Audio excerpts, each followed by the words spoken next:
And as soon as you can have an understanding of like, oh, that's what goes on when I have a panic attack, that right there increases your sense of control and your confidence because you understand it now. So I'm excited to be here with Dr. Jim Taylor. Dr. Taylor, maybe can you give me a quick background about who you are and what you do? Oh, I have to tell you, Andrew, first of all, it's great to be with you. We're going to have a fun chat, I think. I don't feel necessarily comfortable just sort of tooting my own horn. But if you insist, I'll share a few thoughts. I have a PhD in psychology, and for decades, I've been working with Olympic, professional, junior league, collegiate athletes in many sports, including triathlon. I've written 19 books. My blog posts have been read by tens of millions of people. My work is driven by my passion for sure. On the athletic side, I was a world-ranked alpine ski racer when I was young, second-degree black belt in karate, sub 3-hour marathoner, two-time Ironman finisher, many 70.3s. And since 2019, I've been focusing on Olympic distance and shorter. And I'm a national champion, U.S. national champion, and a 3-time world medalist. So I'm just stating the facts. I'm not bragging. Hey, I asked you to. But yes.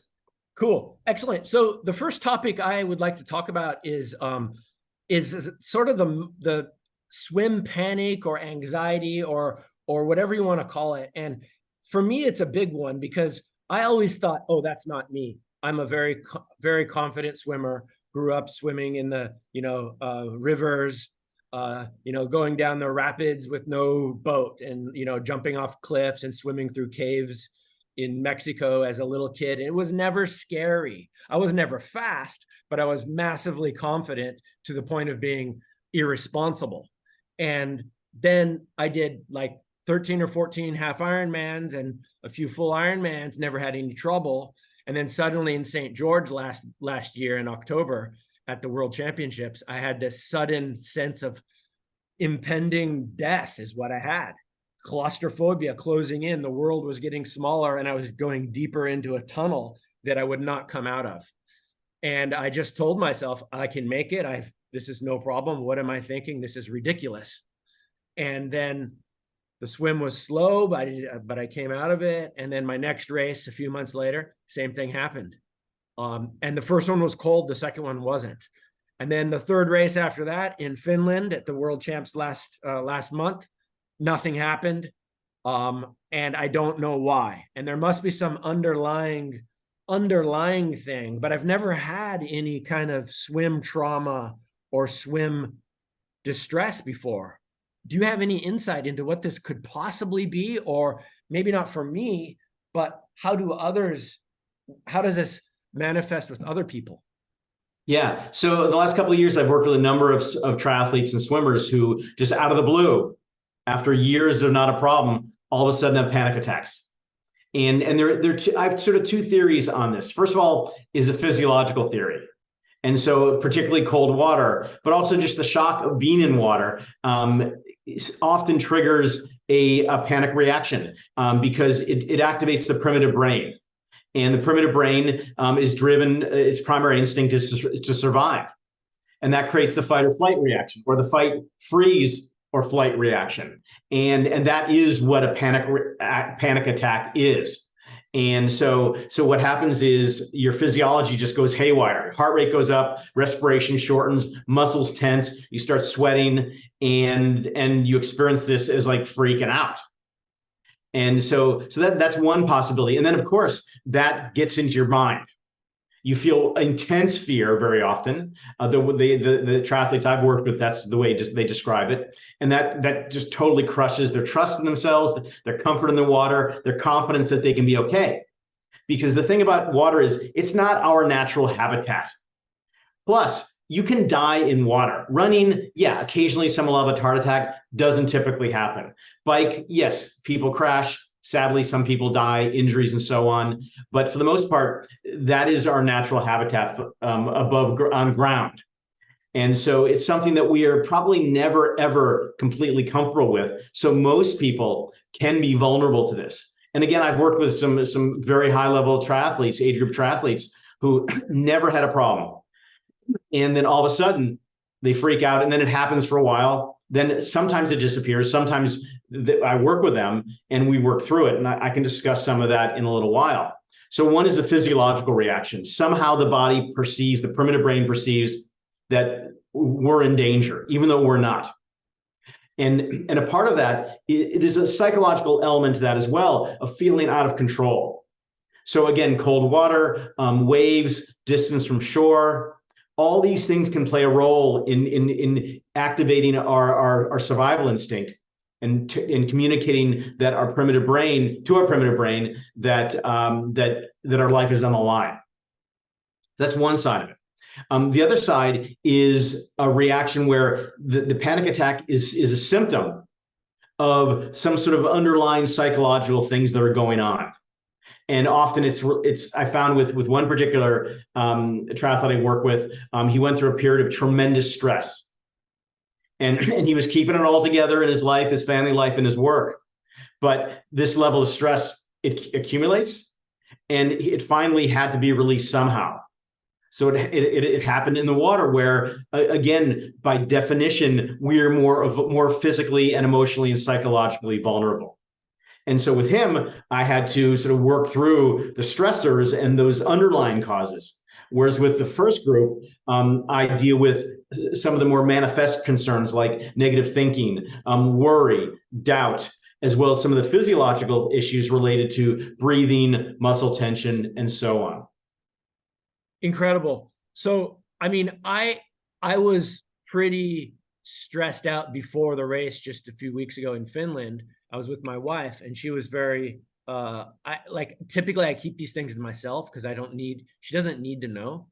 But then I told her, and then she started telling me everything would be fine and everything. And then we met some other Americans, and the woman told me, she said, count your strokes.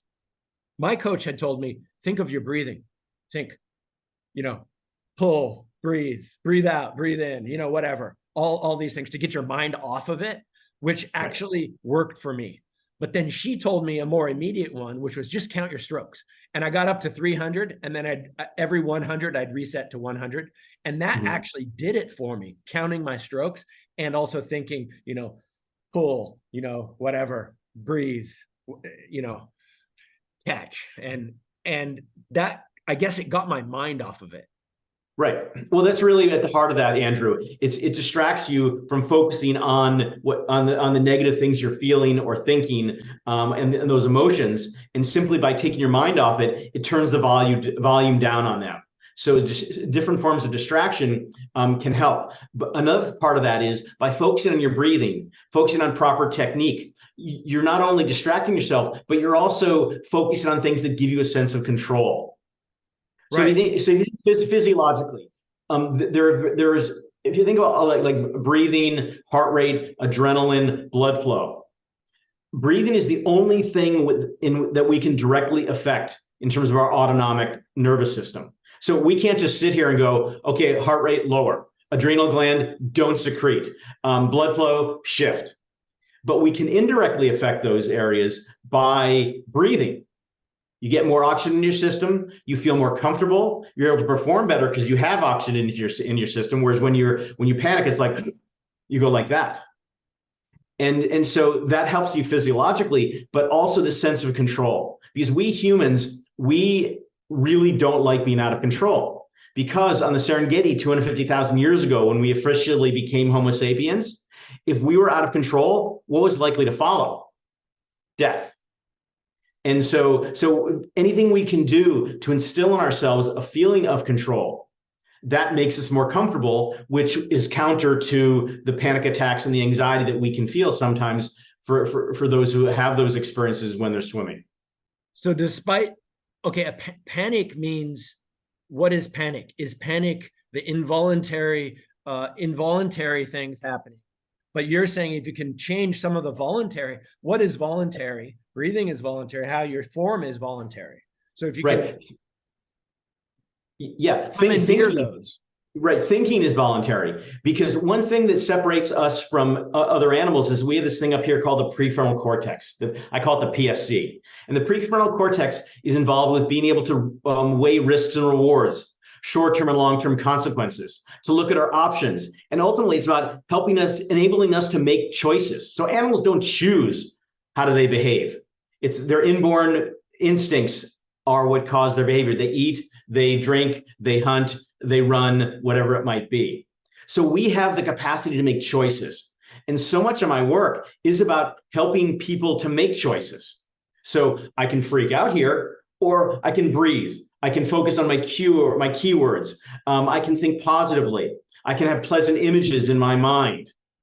And so any of these things, what happens is when you engage your prefrontal cortex and use some of these strategies, what happens is you basically redirect the messages from the outside world and your inside world away from your primitive brain and onto your evolved brain.